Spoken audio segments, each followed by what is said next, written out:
Senhor diz assim: e assim nós, que vivemos, estamos sempre entregues à morte por amor de Jesus, para que a vida de Jesus se manifeste também em nossa carne mortal. De maneira que em nós opera a morte, mas em vós a vida. E temos, portanto, o mesmo espírito de fé, como está escrito: crie, por isso falei. Nós cremos também, por isso também falamos. Sabendo que ressuscitou o Senhor Jesus, nos ressuscitará também por Jesus e nos apresentará convosco.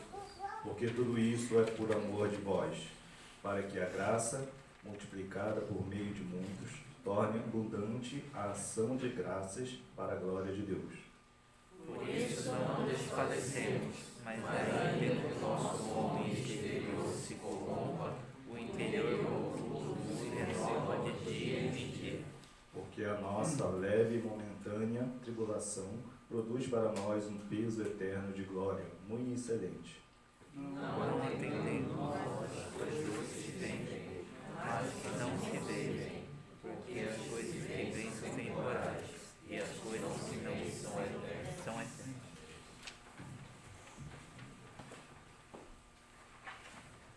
Vamos fazer a leitura do textual da lição, todos juntos. Amém? Vai sair aqui no telão também. Vamos achar? Textual. Amém. Por isso não desfalecemos, Mas ainda que o nosso homem exterior se corrompa, o interior contudo se renova de dia em dia. amém? Verdade prática. Por instrumentalidade do Espírito Santo, os salvos experimentam a renovação interior em meio às atividades externas. Vamos estar orando com o nosso pastor que estará ministrando essa lição maravilhosa. Renovação cotidiana. Nós precisamos todo dia, né? Oremos, querido Deus, querido Pai, te louvamos por essa lição maravilhosa em que nós vamos aprender a Tua Palavra. Pedimos a Ti, ó Deus, o Teu servo, Papai querido, para ministrar a Tua Palavra aos nossos corações e assim sermos edificados para a glória do Teu nome e colocarmos em prática tudo que nós aprendemos nesta noite. É o que nós te pedimos em nome de Jesus. Amém. Pode sentar, amado. Glória a Deus.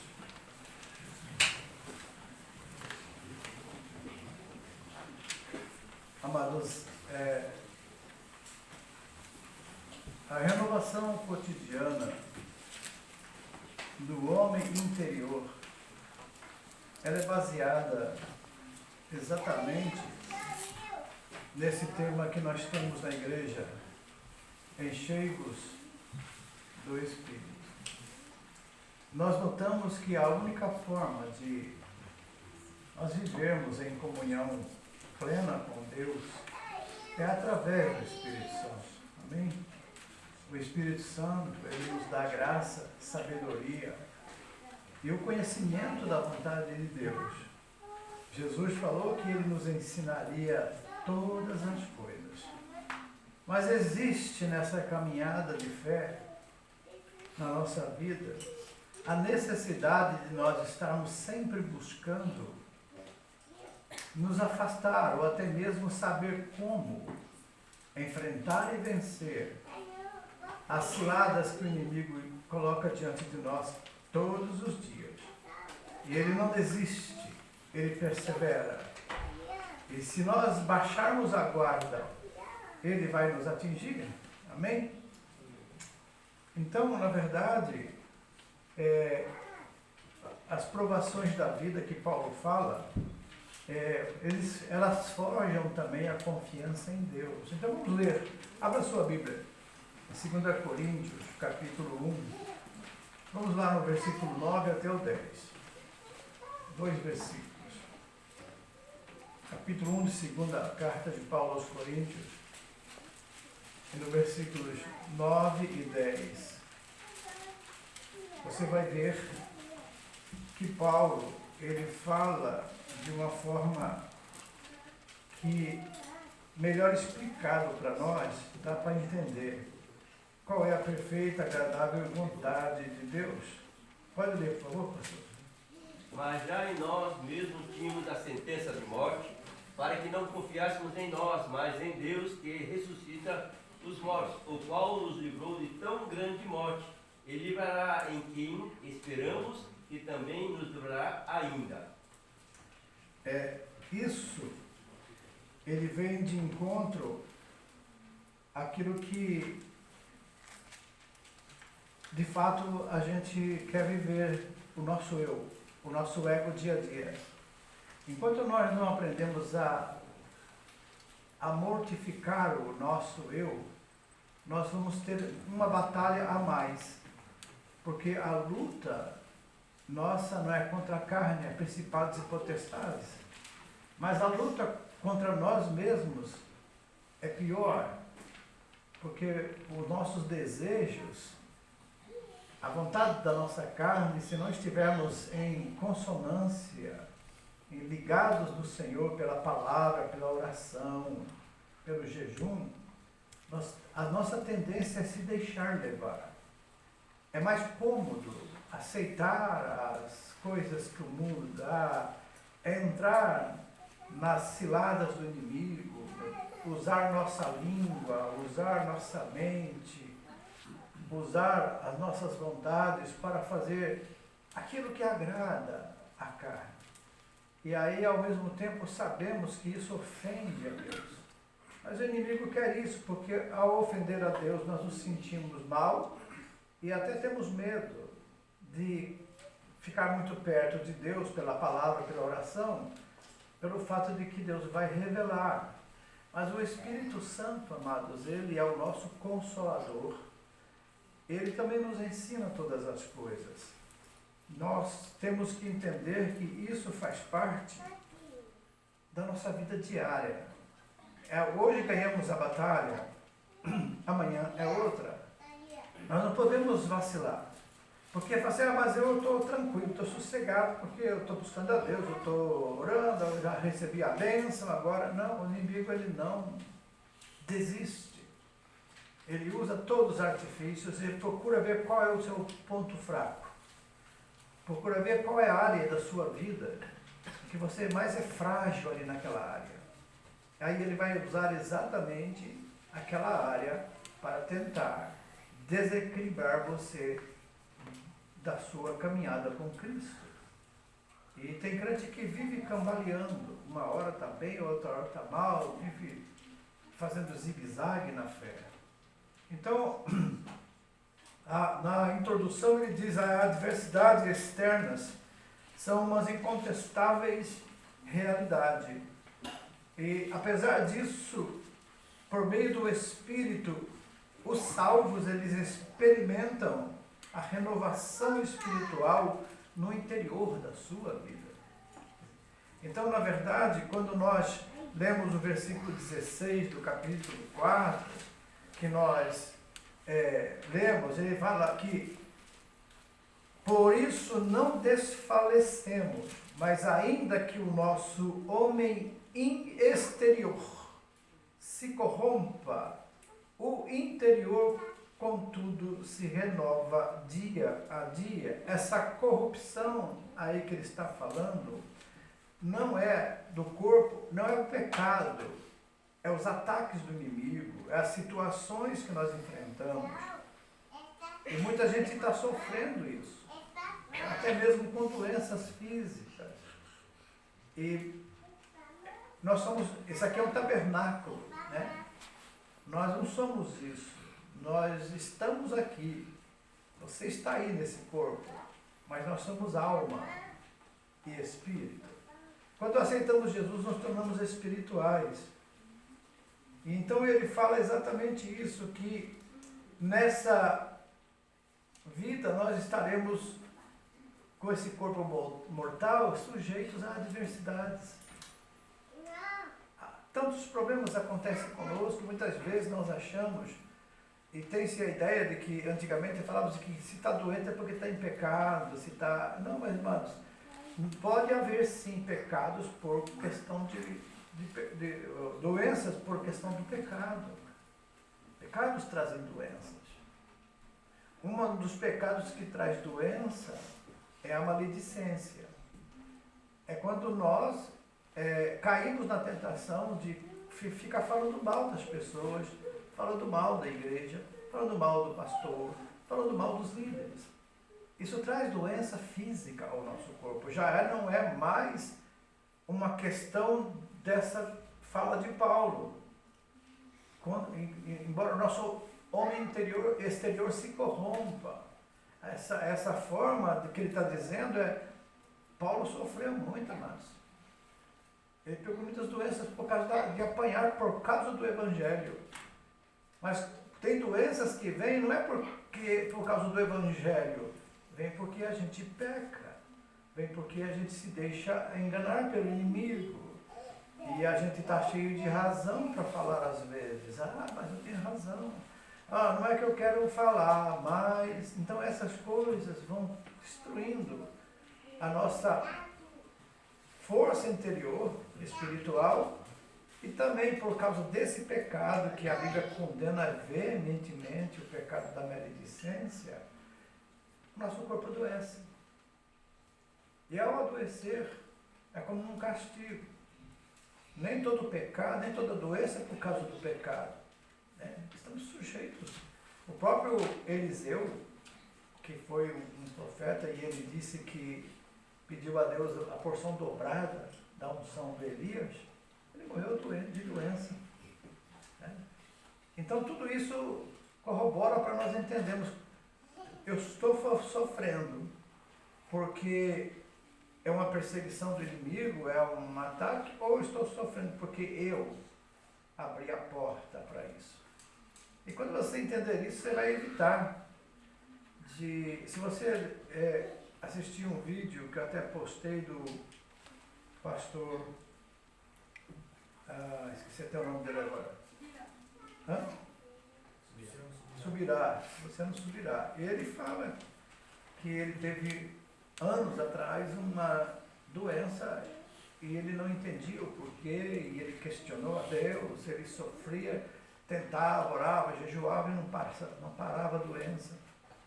Ele então, depois da terceira semana dessa doença, ele disse que Deus falou com ele. Ele disse: você está maldizendo, você está sendo maledicente. E ele falou assim: mas aonde estou maldizendo o quê? Então ele disse: os líderes da igreja tinham umas reuniões. E nessas reuniões, o pastor, o líder deles, dava a liberdade para eles falar o que estava de certo, de errado, o que estava acontecendo, o que podia ser mudado, o que eles viam no pastor que devia alterar. Então eles comentavam ali entre eles e tinham essa liberdade. Mas depois que eles saíam dali, eles se reuniam num grupinho, fora daquela reunião, e só comentavam o que eles comentaram na reunião. E aí então ele falou para Deus: mas eu não falo nada além do que nós falamos na frente dele, então não estava falando mal dele. Ele falou assim: não, você é um maledicente honesto. Assim, como assim? Eu falei assim: aquela conversa que vocês têm lá devia ter ficado lá. E a função de vocês é orar para que Deus estabeleça. Agora você chegava lá e comentava, então você está mal dizendo. Aí ele estranhou aquilo, mas ele pediu perdão a Deus e disse que agora jamais ele não ia por ele não fazer mais essas coisas. E aí então sarou daquela enfermidade. E aí então quando eu ouvi isso, eu falei comigo mesmo: eu também tenho sido maledicente. Eu tenho falado mal de pastores, tenho falado mal de igrejas, tenho falado mal de autoridades. E eu falei para a Nédia: eu vou pedir perdão a Deus, eu vou procurar tomar mais cuidado com isso. Porque corrompe o nosso homem interior. É uma batalha diária. E como a gente vê, existe o erro, sim, eles estão errados, mas na hora de você comentar com alguém, você já está maldizendo. E quando você maldiz, você está assassinando uma reputação. Isso é, aquela pessoa que ouve esse comentário da minha parte, ele jamais vai olhar de novo para aquela pessoa com o mesmo olhar. ele vai lembrar do que eu falei para ele e vai julgar a pessoa. Então, além disso, eu contaminei alguém. O irmão percebe como o inimigo é astuto? Ele nos engana. E é por isso que a gente precisa orar mais, buscar mais a Deus. É por isso que nós até colocamos essa vigília das 10 à meia-noite de oração, toda sexta-feira, porque nós precisamos, amados, fortalecer o nosso homem interior, porque todos os dias ele é bombardeado com todas as coisas. E nós vamos ver nessa lição o sofrimento do homem exterior, o fortalecimento do homem interior e os desafios atuais como forças externas que tentam esmagar a nossa vida espiritual. Então a finalidade é o que é mostrar que o crente espiritualmente renovado, ele pode resistir a qualquer ataque das trevas. Então vamos prestar atenção, amados. Porque aqui nós não estamos apontando para ninguém, não queremos apontar ninguém, tanto é que eu já me expus para vocês saberem que é um fato que acontece, pode estar acontecendo na sua vida também, na sua casa.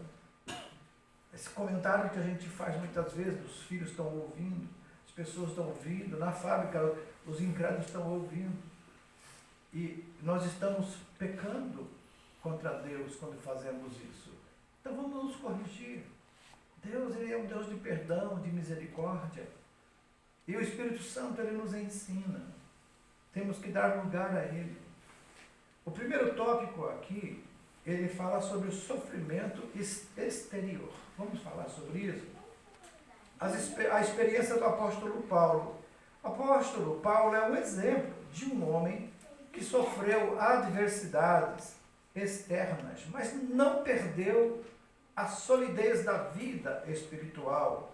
As suas epístolas, elas relatam tribulações acima de suas forças, a ponto de ele perder a esperança e da preservação da própria vida. Vamos lá em segunda carta dele aos Coríntios, primeiro capítulo, versículo 8. Olha o que ele diz aí, por favor.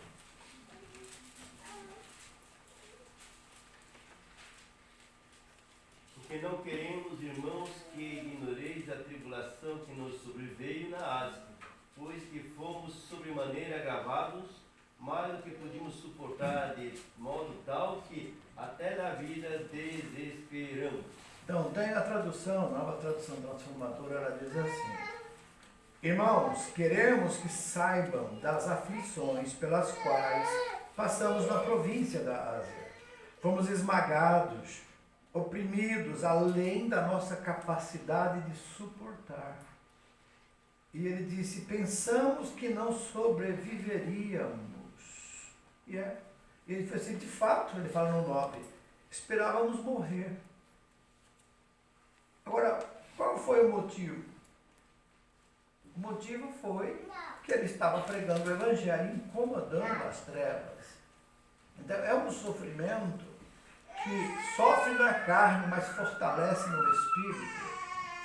Entendeu? E ele estava dizendo isso. Ainda podemos ler menções do apóstolo a prisões, a açoites, apedrejamento, perseguições, fadiga, fome, sede, frio, nudez. Tudo isso lá em 2 Coríntios 11 ele falou sobre isso. E dessa forma, Paulo, ele sintetiza as adversidades de nossa jornada na fé com as seguintes palavras. Olha o que ele diz: e também todos os que piamente querem viver em Cristo, eles padecerão o quê? Perseguições. Então, aquela pessoa que quer vir para a igreja para se livrar de problemas, ele está no lugar errado. Aqui ele vai ter problemas. Todos que servem a Deus fielmente, piamente, vão padecer perseguições. Nós temos que estar preparados para isso. Porque se nós pregarmos somente o evangelho da vida boa, da paz, não sofra mais, né? Venha, receba a vitória, sabe? E é por isso que se faz tanto culto da vitória, culto não sei do quê, para atrair as pessoas, culto da restituição. E as pessoas vêm atrás disso, vêm atrás da bênção, não vêm atrás do viver o verdadeiro cristianismo, que é estou pronto a sofrer por Cristo. No mundo tereis o quê? Aflições. Quem disse isso foi Jesus. Ele foi afligido. Ele foi morto. E ele disse, se me perseguiram a mim, vão perseguir a vós. Mas também se ouviram a mim, vão ouvir a vós. Então, nós temos que viver e saber que existe esse pêndulo.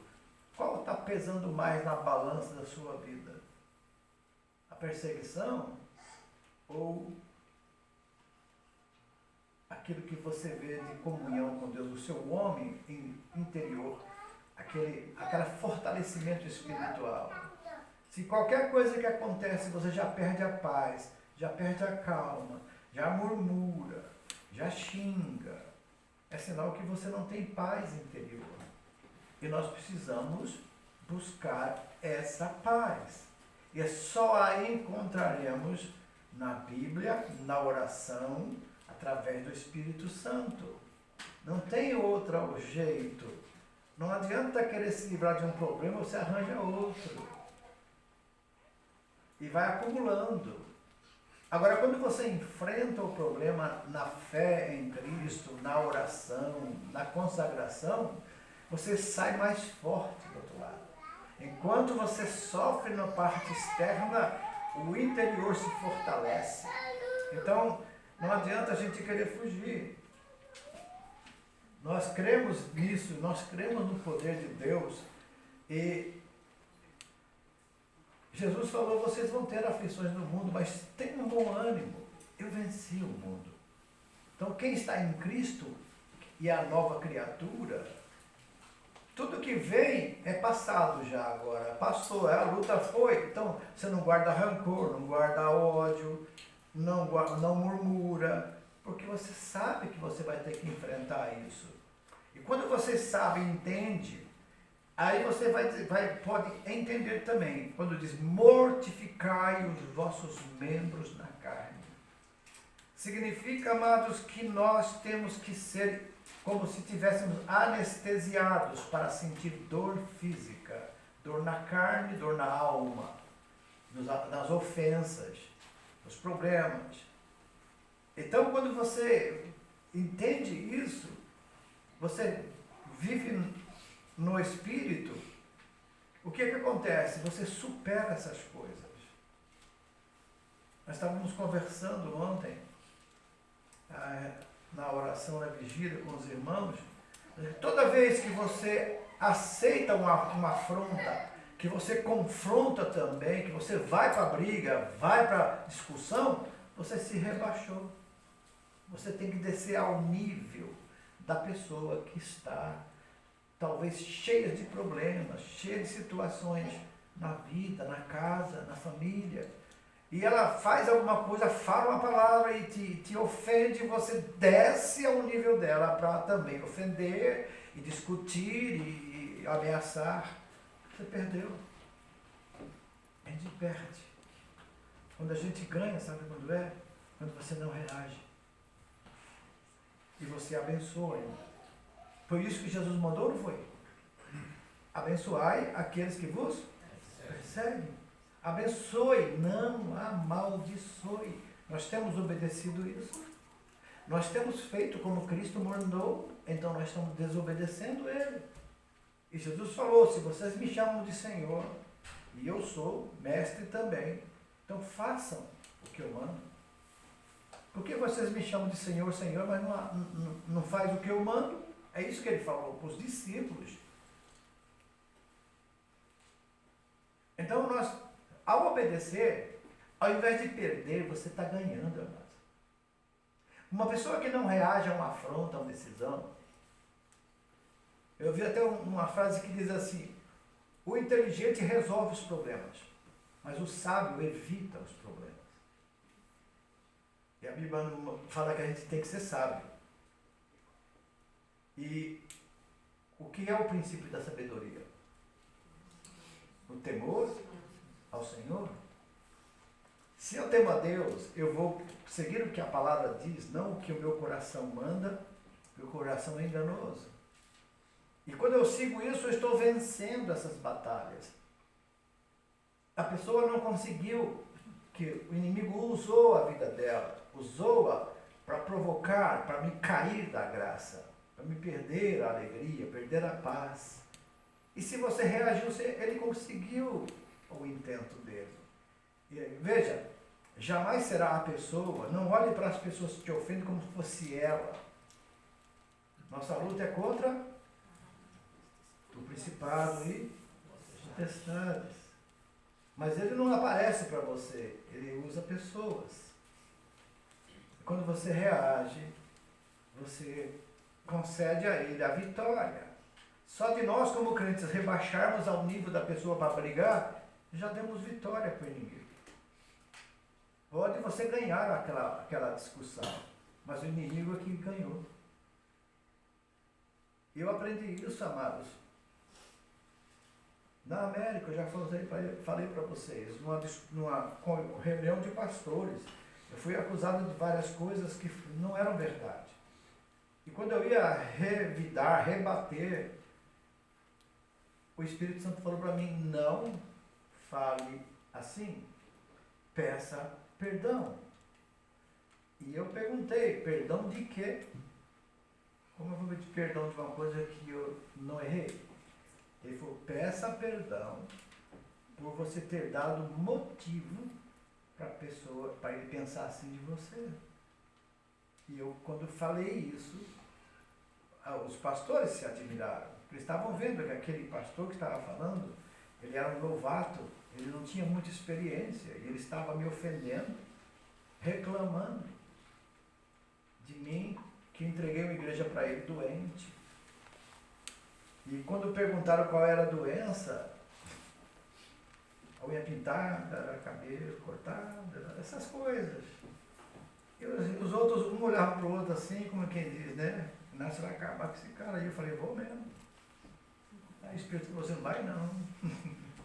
Como é bom a gente ouvir a voz do Espírito, amado. Como é bom a gente atender. Veja, o jeito de Deus é diferente, vai na contramão da razão humana. Quando eu pedi perdão para ele e falei, desculpa, perdão por ter dado motivo para você pensar assim de mim. Não foi essa a minha intenção. E ali acabou. Depois, passou uma semana, esse pastor, que estava para vir para o Japão já, esse pastor me procurou. Ele falou, pastor Inácio, você é meu amigo. Eu quero ser assim. Sabe por quê, pastor Inácio? Você é homem de Deus. Então faz o seguinte, você vai para o Japão, mas toda vez que o senhor chegar na América, pastor, a igreja que eu estiver dirigindo, o senhor chegando lá, o senhor é o pastor da igreja. Aí eu entendi que Deus se mostrou. Ninguém ganhou ali. Só o diabo que perdeu. Nós ganhamos, porque ele ficou meu amigo, podia destruir a vida dele, podia chocá-lo com as palavras que eu iria falar para ele, acabar com ele. E os outros pastores iam saber que eu tinha razão, mas era uma razão humana. Uma razão do meu direito. Mas quando Deus mandou eu me humilhar e falar aquilo que na verdade no meu coração não queria, mas Deus mandou e eu obedeci, e só por obedecer, Deus me deu a vitória, eu ganhei aquele coração. Ele podia ficar com raiva de mim o tempo todo, mas ele ficou agora me amando, e eu amando ele também, a gente teve um bom relacionamento. Então veja a diferença que é você obedecer a Deus e negar ao seu coração a atitude de que você tem que vencer, você tem que ganhar toda a discussão, você tem que impor a sua vontade, afinal de contas você é você, né? Você tem que respeitar você, tem que, irmãos, é por isso que Paulo falou, eu já não vivo mais eu, Vocês entendem? O segredo da vitória na nossa vida, na nossa paz, na nossa alegria, é exatamente não revidar. Aquele irmão que está aqui, que está fazendo discipulado, Luiz Henrique, ele contou o testemunho dele. Ele não suportava ver o pastor Anderson, não suportava. Que toda vez que ele ia levar a esposa na igreja, o Paulo Anderson corria no carro lá e queria falar, chamava ele, evangelizava, e ele falava assim, não aguento mais esse cara. Aí toda vez que ele ia a algum lugar, ele falava assim, quem está lá? Tá, o Anderson, não vou não, é para o lugar. Mas toda vez que ele estava, que o Anderson tinha chance, evangelizava, e ele tinha raiva. E agora ele está aí. Ele olha para o Anderson e fala assim, você, eu corria de você lá no TV, agora estamos juntos. Então veja, amados, a diferença. E ele, o Anderson, falou assim, eu nunca percebi isso. Eu nunca percebi que você... Então ele foi até na igreja pedir perdão para o Anderson lá em Dart, que ele sentiu na vontade de pedir perdão. Ele falou assim, perdão por quê, meu irmão? Sabe, quem evangeliza, quem leva a palavra, não pode esperar ser sempre bem recebido. Ele tem que esperar a rejeição, mas confiar que a semente está sendo lançada. E um dia ela vai germinar. Está germinando. Então, veja, o homem interior, ele não pode ser afetado por aquilo que é externo. Por que a gente não sente a dor de uma ofensa quando você está cheio do Espírito? A sua carne está mortificada. É como se fosse uma anestesia no seu eu, anestesia no seu ego. Jogam pedra, falam, e você... Né? Você viu Estevão, até mesmo exteriormente, recebendo pedradas, e ele falou, Deus, não lhes imputes esse pecado. Ele teve, naquele momento, em vez de ter raiva deles, porque ele falou a verdade, eles não gostaram, ele foi apedrejado, foi o primeiro mártir da igreja, diácono. E então, ele viu o quê? Eis que vejo o céu aberto, o Filho do Homem em pé, à direita de Deus. Jesus se levantou para receber o primeiro mártir. E quando estava no coração dele, quando estava sendo destruído o seu corpo, porque a pedrada, cada pedrada podia quebrar os ossos. E o apedrejamento era assim, se a pessoa caísse, eles chegavam perto, ainda estivesse respirando, por misericórdia, eles pegavam uma pedra de mais de 1 quilo ou mais e jogavam na cabeça, para que a pessoa não sofresse mais. Estevão passou por isso, mas antes de morrer disse, Pai, não lhes impute esses pecados. E o próprio que autorizou essa morte, depois foi pregar o Evangelho. E sofreu por causa do Evangelho. O apóstolo Paulo, era o Saulo. Ele que assinou para a morte de Estevão. Até as vestes de Estevão foi levado para ele. E lá na frente, quando Ananias falou, Senhor, esse é um perseguidor da igreja, Jesus disse, não, esse é um escolhido meu. Ele vai sofrer muito por causa do meu nome. Então veja, o próprio Ananias, um dos discípulos lá em Damasco, ele... Era verdade ou não era que ele estava perseguindo a igreja? Era verdade, mas o que Jesus estava vendo? O apóstolo Paulo, que nos deixou esse legado. As cartas que ele escreveu. Mas ele sofreu, Se você me perguntar, pastor, só gostaria de ser igual ao apóstolo Paulo, eu falo assim, Jesus, amado, tem misericórdia. Não quero ser eu mesmo. Aquilo que Deus deu, porque Ele sabe qual é o meu limite. Você pode ver que Paulo está escrevendo aqui, que quase que ele não suportou.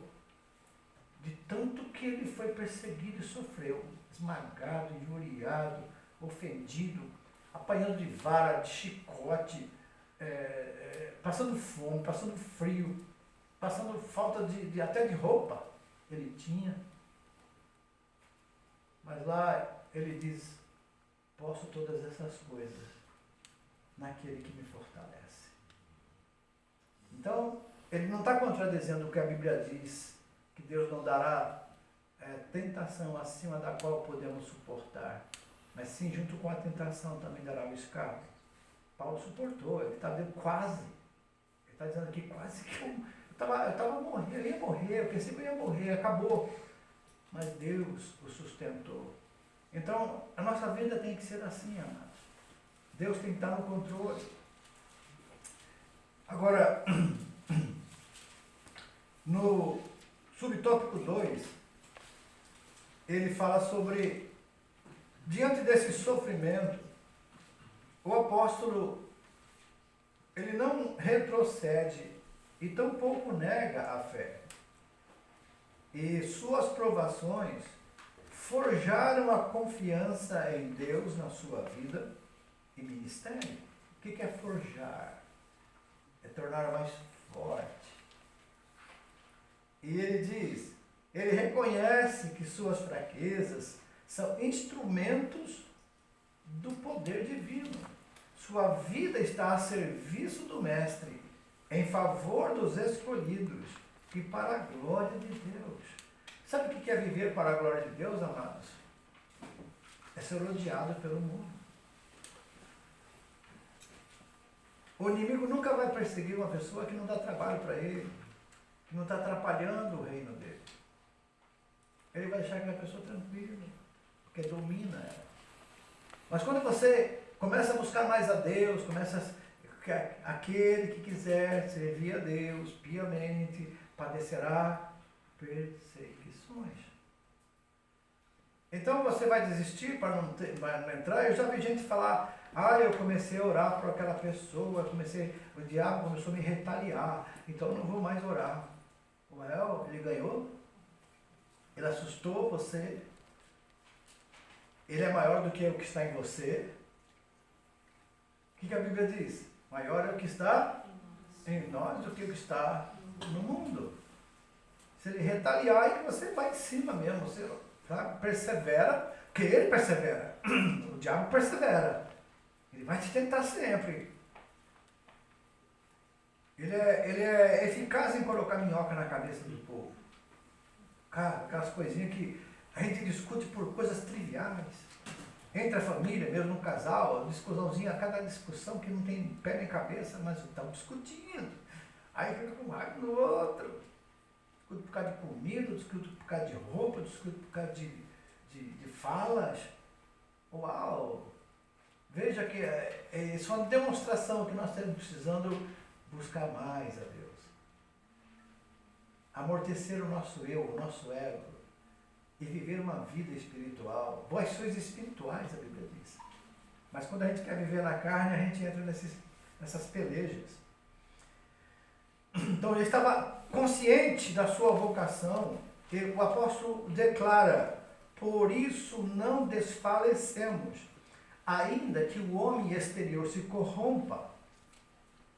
E nesse aspecto, o legado do apóstolo é de perseverança. Embora o homem exterior seja consumido pelas tribulações, o crente salvo, ele não desanima nem recua. E acerca disso, Cristo nos assegurou. Mais uma vez, João 16:33. No mundo tereis aflições. Mas não percam o ânimo, tá? Não desanimem. Eu venci. Então, se eu sigo a Cristo, Ele que venceu o mundo, vai me ajudar a vencer também. Cada batalha, cada dia. Você não viu pessoas falar, cada dia eu mato um leão todo dia? Os problemas que surgem, que ninguém está livre disso. Agora, as pessoas se assustam quando você, como crente, não reage, não se deixa, não se rebaixa, como eu falei, não vai no nível baixo. Eles se assustam, porque aí, o normal que eles esperam é tirar você dessa paz, tirar você dessa estabilidade emocional e jogar você numa desestabilização. A sua vida vira um inferno igual a deles. A sua paz acabou igual a deles. Mas se você mantém a sua paz e mantém a sua alegria e abençoa, sem retrucar, sem retaliar, eles vão querer uma hora chegar perto de você. Eles vão perguntar o que você tem. Eu preciso disso aí. Essa paz que você tem. É que você está refletindo Jesus na sua vida.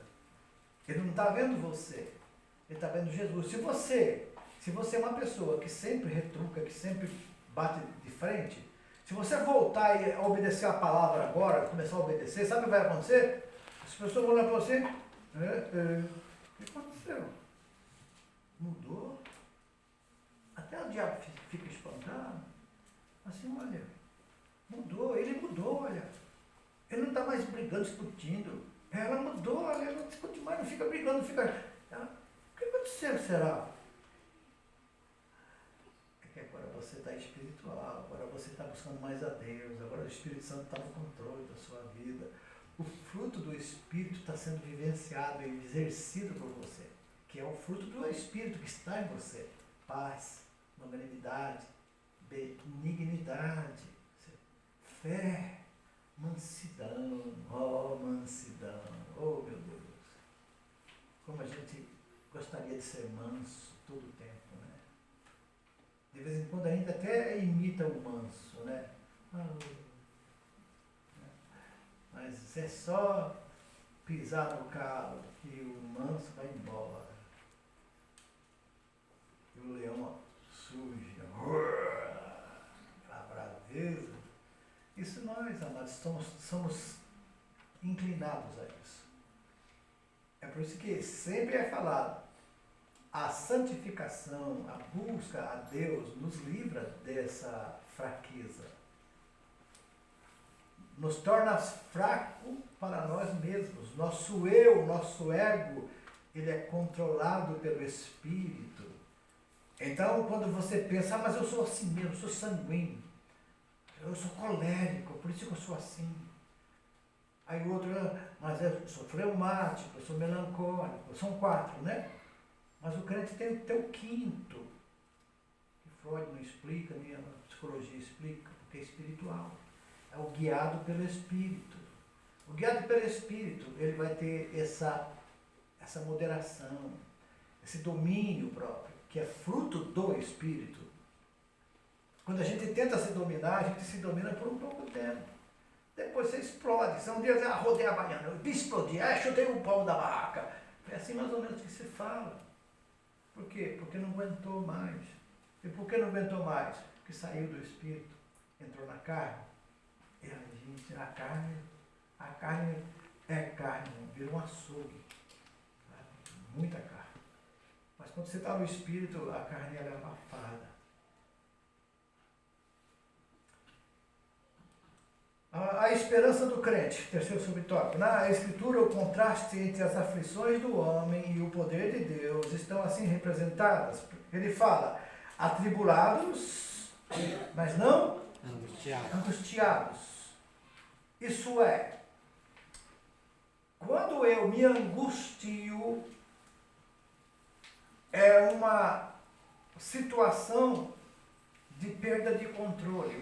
A angústia, ela te leva ao sofrimento, à depressão, ela te leva muitas vezes também à reação inadequada. Jesus falou até no Mateus 6, a ansiosa solicitude da vida, porque estás ansiosos. O que é ansioso? É quando a ansiedade ela gera angústia, angústia de alma.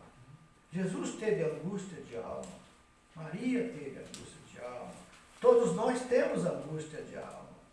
Mas essa angústia, quando nós cremos no Senhor, nós lançamos sobre Ele toda a nossa ansiedade. Aí Ele cuida de nós, como fala a Bíblia não fala isso, Ele cuida de nós. Então, o que Jesus disse aí? Tudo isso faz parte. Perplexo, ou significa que mesmo pressionado, o crente não é esmagado.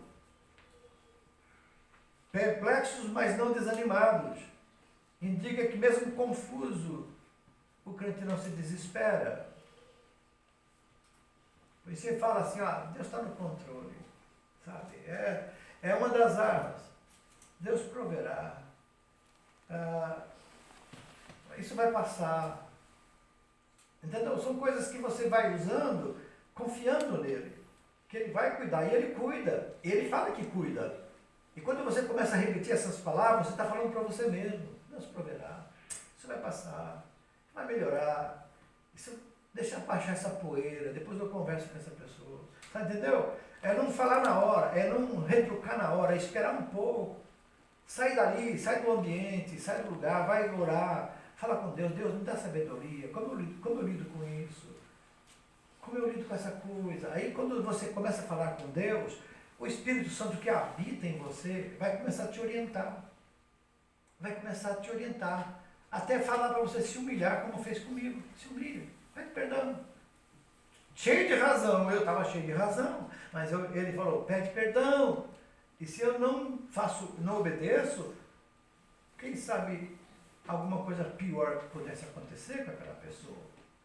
Então, por isso, amados, é muito bom nós entendermos que enchendo-se do Espírito, como é o nosso tema, todo ano. E eu falei para os irmãos, sabe quando nós vamos mudar o tema? Não vai ter mudado até Jesus voltar. Aí não precisa mais de tempo. Já está na glória, Jesus já voltou. Então, esse encher-vos do Espírito é para esse momento, porque lá nós vamos estar glorificados, não vamos ter esses problemas, de ter essas fraquezas, desses pecados, amém? Então, na verdade, conseguia perseguidos, mas não desamparados. O que ele diz aqui? Que mesmo ameaçado, o crente não é abandonado, abatido, mas não destruído. Mostra que, mesmo derrubado, o crente não é nocauteado. Ele cai, mas a Bíblia, mesmo que cair, o Senhor o levantará. Entendeu? Alguém pode nos derrubar, mas Jesus nos levanta. Quando Pedro deu atenção aos problemas que estavam em volta, o vento forte e as ondas altas, ele afundou, porque ele deixou de olhar para Jesus. E Jesus estende o braço para ele e diz, homem de pouca fé. Por que duvidar? Sabe, duvidar é deixar de crer. Pedro, quando saiu do barco, estava crendo que Jesus falou, vem Pedro. Ele saiu do barco e andava sobre as águas. Mas num certo ponto ele caiu no racional. Deixou a fé e caiu no racional. Quando ele estava na fé, o que se vê não fazia efeito nenhum para ele. Que a fé é o firme fundamento das coisas que você espera e do que você não vê. Então ele estava olhando para Jesus, ele não estava vendo o problema, mas vendo, e quando ele viu, acabou. Vendo que o vento era forte, o mar agitado, afundou. Quando nós afundamos também, muitas vezes afundamos. Mas temos que gritar como Pedro, Senhor, me socorre, porque eu vou perecer. E o Senhor estende a mão e também nos coloca de volta, em cima das águas, das tribulações, dos problemas, das angústias. Deus sempre provê um meio de escape. Lá em 1 Coríntios 10, 13, o que diz? Qual escape é esse? 1 Coríntios 10, 13. Não sobreviu a vocês tentação que não fosse comum aos homens. E Deus é fiel. Ele não permitirá que vocês sejam tentados além do que podem suportar. Mas quando forem tentados, Ele mesmo providenciará um escape para que o possam suportar. Glória a Deus, está vendo, amados? Está vendo o que Deus está falando aí? Quando vier, não se abale. Porque se você atender isso, a hora que surgir o problema, ele diz assim, olha, você fica tranquilo, porque eu vou dar um escape para você. Não veio tentação acima do que você possa suportar, mas Se você está na tentação, ele vai dar um escape. Quando você começa a glorificar a Deus em vez de reclamar, de murmurar. Quando você começa a adorar o Senhor nessa hora, ao invés de você perecer ou ser engolido, envolvido por isso, você começa a flutuar em cima desse problema. Você vai andar sobre essas águas turbulentas. Você vai caminhar, aleluia, livre, porque o Senhor está se sustentando. Dará o escape. O escape de todo problema, mas é adorar a Deus. É fácil adorar a Deus quando Ele abençoa, quando temos bonança, quando temos dinheiro suficiente para pagar as contas. É fácil glorificar a Deus. Mas e quando você não tem o dinheiro para pagar, acaba o dinheiro antes de você fechar o mês e ainda não deu para pagar as contas, o que você faz? Murmura, reclama. Mas quando você estiver nessa situação e você começar a adorar a Deus, e dizer, o Senhor proverá, o Senhor é maior, Deus vai cuidar de mim, eu não sei como vai ser, mas eu sei que Ele vai cuidar porque Ele prometeu. Pronto, isso já gera em você uma confiança interior. Você é espiritual. Você não depende desse mundo. Você depende de Deus para viver nesse mundo. Você é espiritual. O nosso Senhor, Ele obteve êxito sobre a morte. Do mesmo modo, temos a esperança da vitória e também a esperança da vida eterna dos nossos irmãos na África, dos nossos irmãos na Coreia, na China, nos países muçulmanos que são mortos. Você acha que foi derrota? Você acha que eles perderam? Não, amados. Eles foram promovidos e são mártires na glória. E um dia nós vamos vê-los. Morreram pela fé. Não desistiram. Não desanimaram. Não tiveram por preciosa a própria vida, porque tem uma maior e melhor eterna esperando na glória. Aleluia. E quando sai desse sofrimento, lá no céu é recebido. E um dia vai ter um corpo glorificado e vai ser honrado pelo Senhor com um galardão de mártir. Morreu pela fé.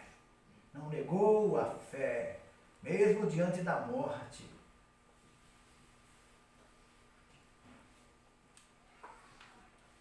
Como cristão, não podemos deixar de aguardar a bem-aventurada esperança de Cristo. Vamos ler Tito 2:13.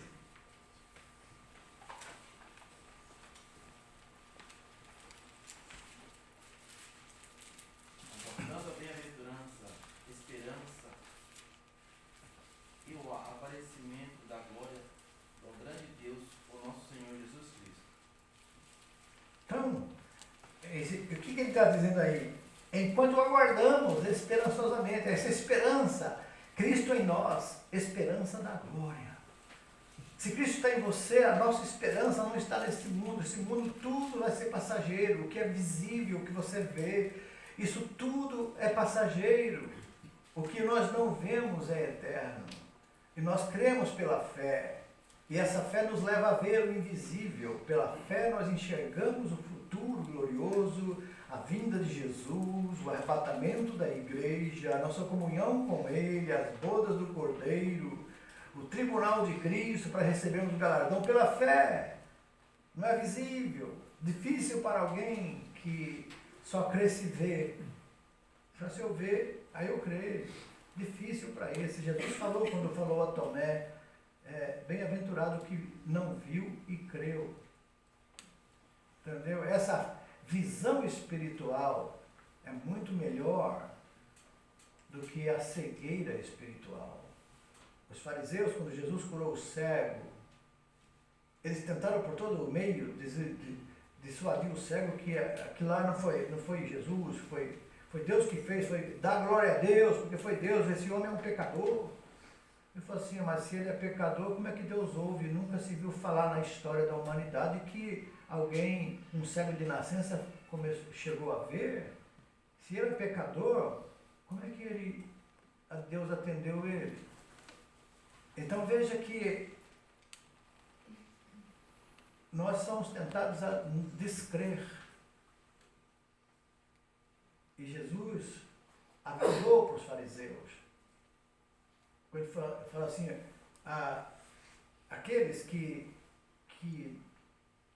não entendem, eu tenho mostrado a vocês as obras que eu tenho feito, vocês não, pelo menos por elas vocês deviam crer que eu sou o Filho de Deus. E eles chegaram e disseram, mas o senhor quer dizer que nós somos cegos também?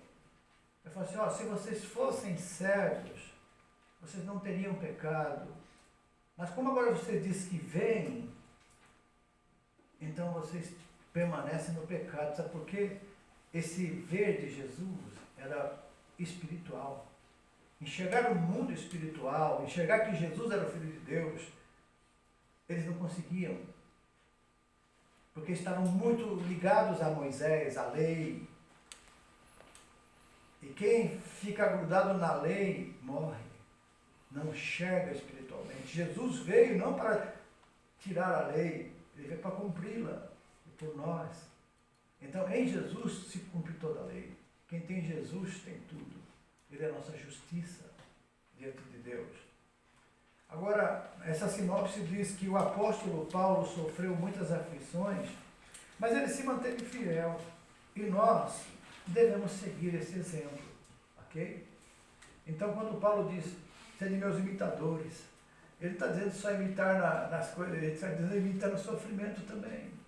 Estejam preparados para isso. Olha as perseguições, teve que fugir, descer por uma corda no muro. Segundo tópico, a renovação interior. Como é que a gente faz para se renovar interiormente? Bom, o fortalecimento deve ser semanal, mensal, diário. Viu?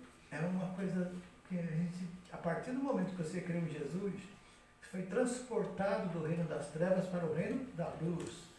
E o inimigo que perdeu você, quer você de volta, ele vai tentar fazer você desistir dessa caminhada de fé.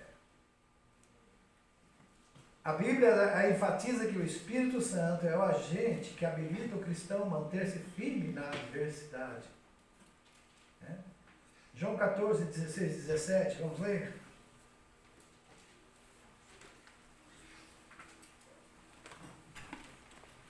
Alguém achou? E eu rogarei ao Pai, e Ele vos dará um Consolador para que fique convosco para sempre. O Espírito da verdade que o mundo não pode receber, porque não vê, nem o conhece, mas Então você vê? conheceis porque habita convosco está. Aleluia! O mundo não pode, por isso que o mundo não entende, amados. Ele não vai entender, só você entende, porque você tem o Espírito da verdade. Então não julgue o ímpio, o que não crê, porque ele não tem condição dele entender, porque ele não tem. Quem tem o Espírito de Deus entende tudo, consegue deixar o Espírito guiar você, ele vai fazer você entender mais. O ímpio, ele não consegue entender porque não tem. Ele não tem, ele não pode, ele fala isso, que ele não vai. Ele habita em você, mas não habita neles, o Espírito Santo. Então, assim, apesar da fraqueza, do sofrimento exteriores, o nosso interior, contudo, se renova dia a dia. E isso é a operação do Espírito que qualifica o salvo a não desfalecer.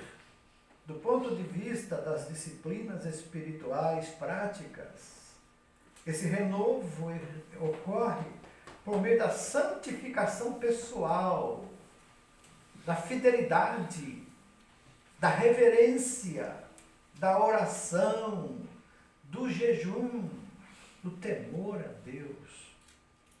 Irmãos, a palavra de Deus ela é tão poderosa que só de lê-la a gente já começa a mudar o comportamento. Quando você lê a palavra meditando, você consegue entender a vontade de Deus, pois o Espírito Santo tem a liberdade de te ensinar. Jesus disse, Ele vos ensinará todas as coisas. Então, quando você está cheio do Espírito, você anda sobre as águas. Isso é, vem os problemas, vem as situações, o vento está forte, o mar está agitado, as coisas estão piorando. Você está tranquilo, está andando sobre tudo isso, porque você confiou no Senhor. Você confia em Deus, você está na mão dele. Não está bem, não está tudo calmo não, é você está em cima do problema, da tempestade. Você está caminhando, você não cai, você não afunda, porque você está olhando para Jesus. Não podemos permitir que a aflição nos desanime, mas devemos renovar o nosso compromisso em servir a Cristo e permitir que o poder do Espírito Santo nos fortaleça dia a dia. Aí em 1 Coríntios 16, 13.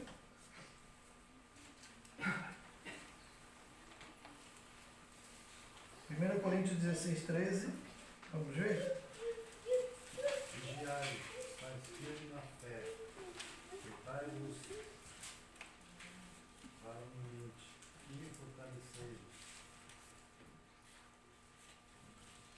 fortalecei-vos, né? Capítulo 16, 13, olha só, amados, olha só. Na outra versão aqui. Estejam vigilantes, permaneçam firmes na fé, sejam corajosos, sejam fortes. A Bíblia diz que Deus, Ele não tem prazer no covarde. A covardia, inclusive tem uma parte da Bíblia que diz que os covardes não entram no reino dos céus. Porque o covarde nega o Senhor. O covarde, em um aperto, ele nega a fé. Mas o corajoso, ele não nega, ele enfrenta, porque ele sabe em quem tem crido, está certo que é poderoso. Aleluia. E ele diz aqui, permaneçam firmes na fé, sejam corajosos, sejam fortes, mas façam tudo com amor. Então, por quê? Porque nós temos aqui um eterno peso de glória. O que é peso de glória? O apóstolo ele declara o seguinte: a nossa leve e momentânea tribulação, ela produz para nós um peso eterno de glória. Então o que ele faz? Ele faz um contraste entre o sofrimento presente e o futuro glorioso do crente. O que espera você e eu é algo tão maravilhoso que Paulo, ele vendo lá no céu as coisas que Deus está preparando para nós, ele falou assim, não dá para descrever não tem palavra. E olha que Paulo era poliglota, ele sabia, ele conhecia muita coisa, mas ele não sabe explicar. Não tem palavras humanas que explicam o que Deus preparou para nós. Então nesse momento que Paulo viveu isso, ele queria transmitir, tanto é que ele estava preso e as cartas que mais ele fala de alegria é na prisão. Regozijai-vos do Senhor. Outra vez digo, regozijai-vos, assim, se alegrem, fiquem felizes. Onde ele estava? Na prisão. A gente fica feliz se ganha uma bolada, se ganha um emprego bom, se ganha um dinheiro, se a gente está bem no amor, se a gente está bem em todas as coisas, a gente fica feliz. Mas regozijai-vos, outra vez digo, regozijai-vos na cadeia. Aí Filipos ele estava com os pés no tronco, com as costas todas rasgadas, de chicotadas, ele e Silas. E a Bíblia diz que ele orava e cantava louvores. Até que meia-noite estremeceu todo aquele lugar. E as portas das prisões se abriram. E ali gerou a salvação daquele carcereiro e sua família. Então vejam, amados, nós vivemos isso, podemos viver agora, mas por favor, saia do pecado, saia da transgressão. A gente tem consciência quando está pecando, porque o Espírito Santo habita em nós. Agora, se a gente insistir em pecar, uma hora o Espírito Santo vai sair. Ele não permanece, ele sai. E aí acabou. Aí não há mais esperança. Então veja bem, o apóstolo ensina que se compara ao peso de glória que é eterna. Então, o que é peso de glória? É coisas eternas. já que a tribulação ela é leve e também passageira.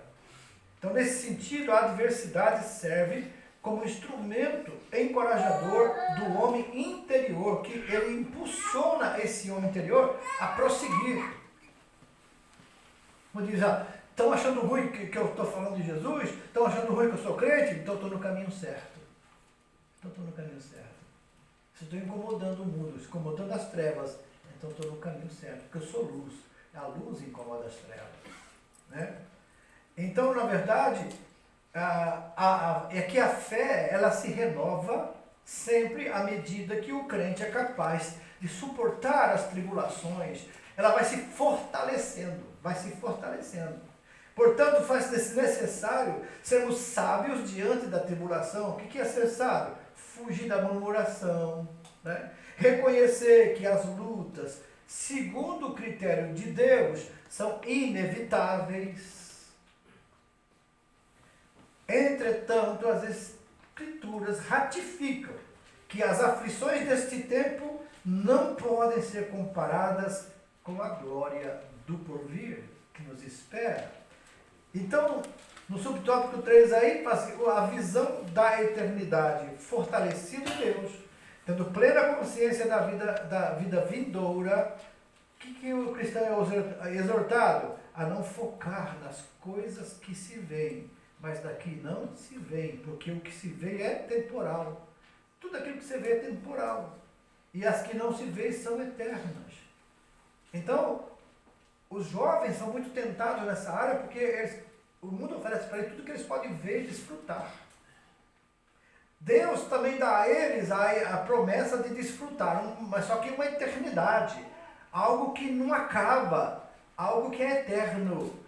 Mas a atração para o mundo físico é muito forte, não somente para eles, para todos nós, mas a confiança e a certeza de fé, de que há algo melhor nos esperando, mas perseveramos, aleluia, na tribulação. Passamos por elas e somos vencedores. Então, contrastando as coisas visíveis com as invisíveis, as temporárias com as eternas, o apóstolo Paulo, ele apela para o exercício da fé bíblica como uma importante motivação para o crente não desfalecer nas tribulações. E, nesse caso, somado à renovação diária, o crente deve viver sob a perspectiva da eternidade. Não por acaso o apóstolo Paulo escreveu lá em Colossenses 3:2, o quê? Lembra? Pensai nas coisas que são de cima e não nas que são da terra. Agora tem os desafios, amados. Os desafios de hoje. Qual que é o terceiro tópico aí? Na sinopse diz assim: precisamos buscar o renovo do homem interior, constantemente nos fortalecendo com a ajuda do Espírito Santo. Lembra? Nós dependemos 100% do Espírito Santo de Jesus. Não há como vencer sem a ajuda dele. Ok? Então não tente vencer o inimigo pela sua força. Achegue-se a Deus, resista ao diabo e ele foge. Bom, os desafios de hoje. Cultura secularista. O espírito da Babilônia. Por meio da cultura secularista, procura esmagar a vida espiritual dos crentes em um sistema materialista, conforme estudamos até aqui. Nós vimos aí os transgêneros, essa nova ideologia e essas coisas que estão tentando tirar a fé. O que acontece? A existência de Deus, eles querem tirar do coração das pessoas a existência de Deus, a verdade bíblica e todo o conjunto de valores que são provenientes da palavra de Deus. A Bíblia é retrógrada, ela precisa ser revisada, precisa ser atualizada. E o espírito da Babilônia atinge não somente os ímpios, mas os pastores que estão atentando para isso, aceitando isso. aceitando tudo quanto é tipo de gente dentro da igreja, sem se transformar. Nós aceitamos qualquer tipo de pessoa na igreja, mas aqui ela vai conhecer Jesus e vai ser transformada. Ela vai mudar de vida. Ela não vai continuar com a vida de pecado. Porque senão, um pastor que faz isso está indo para o inferno e levando gente junto com ele. Mas aquele que aceita, nós amamos todos, indiscriminadamente. Mas nós queremos que eles conheçam Jesus e a palavra. E ela que vai fazer a diferença na vida deles, não é nós. Nós não vamos convencê-las. Só o Espírito Santo pode convencer. Mas nós temos que amá-las. Porque Deus amou e morreu por eles também. Jesus morreu por eles também. O mundo inteiro.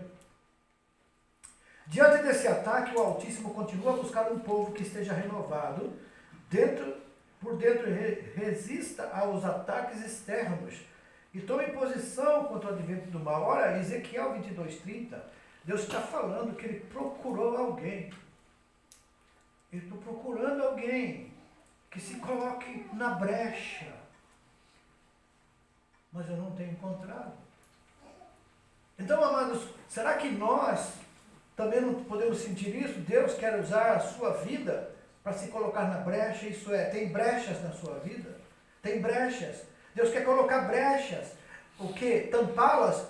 E precisa de alguém para fazer isso. Eu procurei um homem que quisesse tampar essa brecha do muro e não encontrei.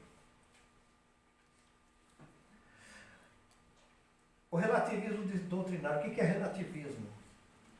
Nada a ver. Tanto faz.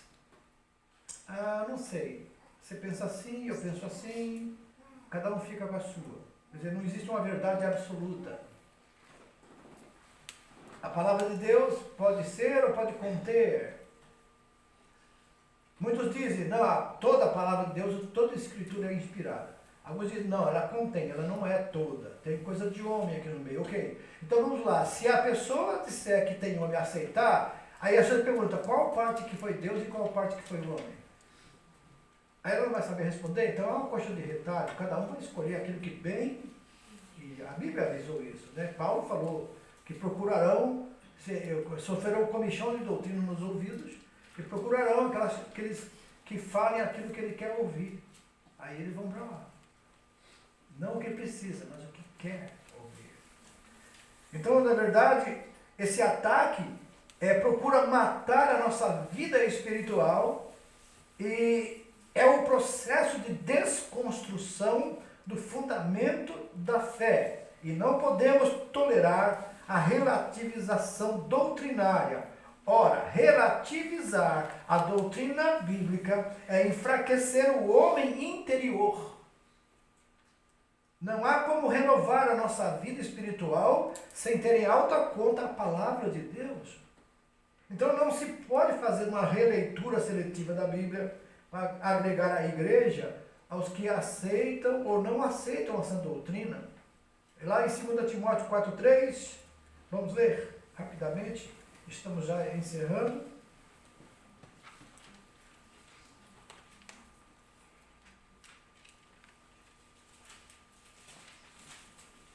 Pois virá o tempo em que não suportarão a sã doutrina.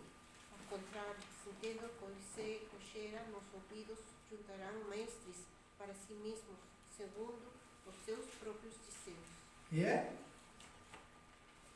Eles se recusarão a dar ouvidos à verdade, voltando-se para os mitos. Você, porém, seja moderado em todos. Não, eles não vão dar ouvido à verdade. Eles querem, a pessoa que falou aquilo que ele queria ouvir, vai dizer, opa, estou contigo, é isso aí que eu preciso, isso é liberdade. Então, aí, a sã doutrina deixa de ser valiosa para eles. O relativismo aliado à ideologia secularista impõe o que deve ser considerado como ideal. Isso é ideal. O pecado é aceito e tolerado, porém, crente renovado deve reagir contra essa inversão de valores, resistir ao espírito da Babilônia. O espírito da Babilônia é confusão. O espírito da Babilônia, ele gera sensualidade, ele gera discriminação ao certo. Ele não tolera mais ouvir a verdade. Ele tem que eliminar. Então, nós vamos resistir ao espírito da Babilônia e batalhar pela fé que uma vez nos foi dada. Batalha espiritual. O que é isso? Todo salvo trava uma batalha espiritual nesse mundo. A Escritura diz que Satanás é o quê? O Deus desse século. E que o mundo jaz no...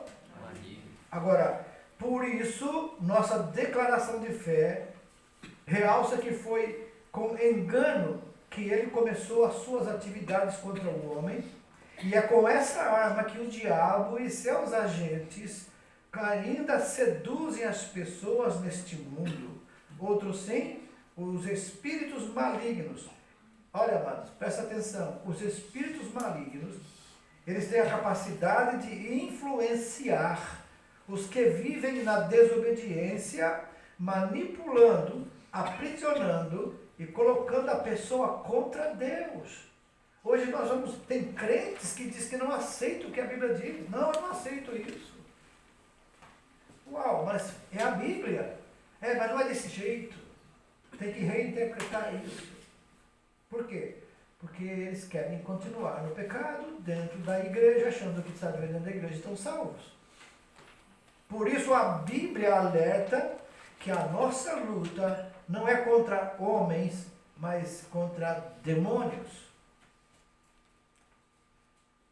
De certo, o crente renovado na posse da armadura de Deus deve posicionar-se contra as ciladas do diabo, fazendo o quê? Efésios 6,18?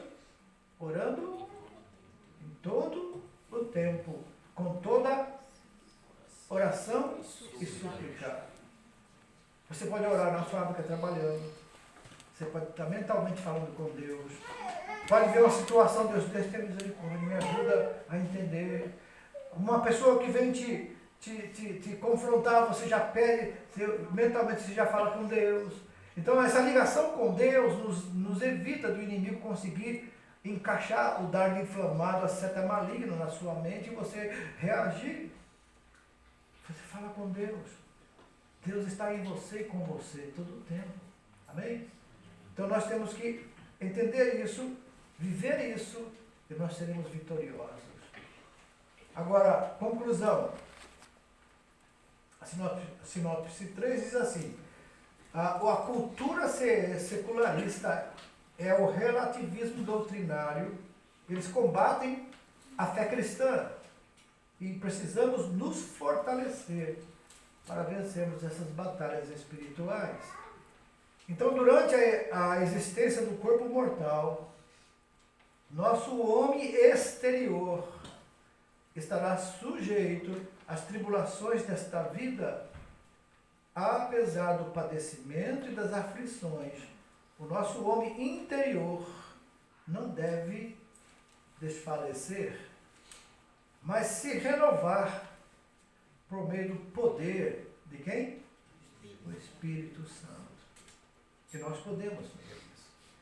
E assim, os sofrimentos do tempo presente não podem ser comparados com o peso de glória eterna reservado para quem? Para os fiéis, para os que perseveram, que permanecem até o fim. E por isso, no tempo presente, os ataques e desconstrução da fé cristã, necessitamos de renovação do nosso homem interior, dia a dia, para enfrentar o poder do pecado e do mal. Amados, hoje as pessoas estão tratando das coisas seculares e estão na igreja, mas a vida particular, elas não querem que a igreja nem o pastor se intrometa. A vida particular, eles querem fazer o que eles devem e querem fazer, mas o pastor não tem direito de entrar na privacidade deles. Ora, se o pastor, que ele é um líder espiritual, que Deus dá revelação para ele, não puder entrar na sua vida privada, o Espírito Santo, que habita em nós, ele pode, de repente, ser extinguido de nós. Paulo diz, não extingais o Espírito. O que é extinguir o Espírito? É insistir em viver no pecado. E a razão humana diz, você não deve satisfação. É sua vida. A vida pertence a nós, amados? Nosso corpo pertence a nós? Então, por que você acha que você pode fazer o que você quiser do seu corpo? Nós não podemos fazer o que é. O nosso corpo é templo do Espírito Santo, amados. Isso é um privilégio. Isso não é. Eu perdi, não perdeu, você ganhou. Porque se o Espírito Santo está em você, ele cuida de você, ele preserva você. Porque você vai ter um corpo glorificado daqui para frente. Depois dele, depois da morte, depois do arrebatamento, o corpo será glorificado, nunca mais haverá nada que possa afetar. Mas enquanto estamos nesse corpo, nós não podemos esquecer da batalha que ela continua. Amém? Amém? Deus abençoe. Tem alguma pergunta, alguma dúvida? Alguma coisa que vocês gostariam de perguntar? A Bíblia é contra a sensualidade. A Bíblia é contra o adultério. Os adultos não entram no reino dos céus. Os fornicários não entram no reino do céu. O fornicário é o relacionamento de pessoas não casadas. Não entram no céu, estão condenadas ao inferno. A Bíblia condena a sensualidade, roupas sensuais. É condenado na Bíblia. E as modas que eles fazem agora. Eu ouvi até uma crente, uma irmã aqui falando sobre as modas agora. Vão ser roupas de mulher e de homem parecidas, para que as crianças que identificam o homem e mulher pelas roupas, elas fiquem confusas e não saibam mais quem é homem, quem é mulher.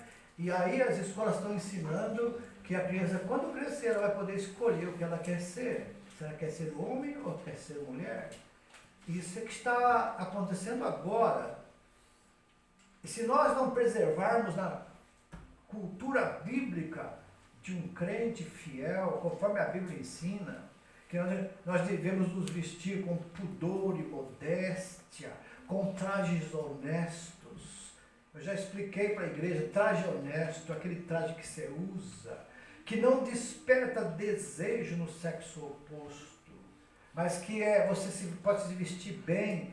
A elegância não tem nada a ver com roupas sensuais.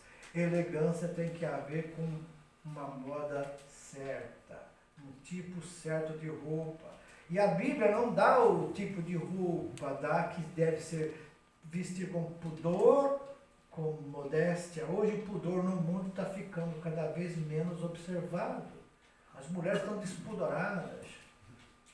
Elas andam com leggings que parece que estão só sem nada, algumas até com cor da pele, para atrair mais a atenção dos homens. Os homens agora usando as calcinhas apertadas, que parece que entra por vácuo também. Isso não é de Deus, amados. Esse tipo de moda é para sensualizar. Já sensualizaram a mulher com essas roupas. Agora estão sensualizando os homens que estão se tornando frágeis. Anda com as bolsinhas de necessaire para usar o pozinho, o batonzinho, o rouge. Isso é condenado na Bíblia. A Bíblia diz, os afeminados não entrarão no reino dos céus. A Bíblia diz que os adúlteros não entrarão no reino dos céus. Então nós temos que tomar cuidado, nós somos espirituais, amados. O nosso corpo é templo do Espírito Santo. Quando você vestir uma roupa que vem... Eu comprei uma roupa nos Estados Unidos, estava assim, muito barata. Comprei, a hora que eu vi, coloquei a calça e falei, epa! Não, ainda mais na minha idade. Você uma pouca vergonha. Falei para a Nélia, eu não sei nem se vou dar esse negócio aqui, porque se eu der para alguém vai usar e vai ficar tão fininho. Que aí eu não pude usar. Perdi, mas não perco outra coisa. Não perco a vergonha. Perco a calça, mas não perco a vergonha. E se você tem alguma roupa assim, perca a roupa, mas não perca a vergonha. Usa aquilo que agrada a Deus. Vamos ficar em pé, vamos orar ao Senhor.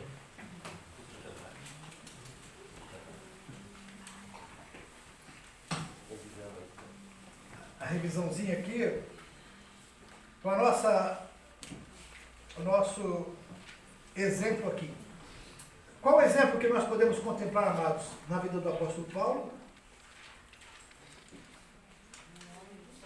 No sofrimento, o que ele fez? Não retrocedeu e também não negou a fé. O que a Bíblia enfatiza a respeito do Espírito Santo?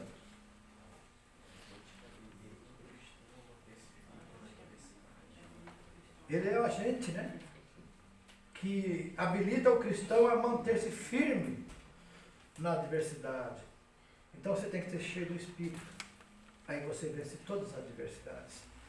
E terceiro, que contraste o apóstolo Paulo faz com apelar ao exercício da fé bíblica?